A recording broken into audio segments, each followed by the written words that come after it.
পর্যন্ত এই জায়গাটিতেই বাসটি ডুবে আছে। এখানে উদ্ধার তৎপরতা চলছে, উদ্ধার কার্যক্রম চালাচ্ছে। আপনারা দেখতে পাচ্ছেন উদ্ধারকারী জাহাজ হামজা এখানে এসে পৌঁছেছে। দর্শক, এখানে নিরাপত্তা ব্যবস্থা নিয়ে স্থানীয় যারা আছেন তারা ক্ষোভ প্রকাশ করেছেন, কারণ এই যে নিরাপত্তা ব্যবস্থা, এর আগেও এরকম একটি ঘটনা ঘটেছিল দৌলতদিয়ার ৩ নম্বর ফেরিঘাটে। সেই একই ঘটনা আবারও ঘটল। স্থানীয়রা কিন্তু মাঝে মাঝেই ক্ষুব্ধ হয়ে যাচ্ছেন, তারা বিভিন্ন ধরনের স্লোগান দিচ্ছেন যে কেন এই দৌলতদিয়া ঘাটে বারবারই এই একই ঘটনা ঘটে।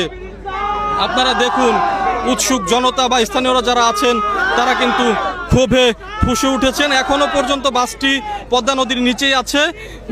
বন্ধুরা, আপনারা আমার এই পেজের সাথে যুক্ত থাকুন। এরপরে যা আপডেট আসবে বা আপডেট পাওয়া যাবে আপনাদেরকে আমি জানিয়ে দিব। আপনারা সবাই যুক্ত থাকুন।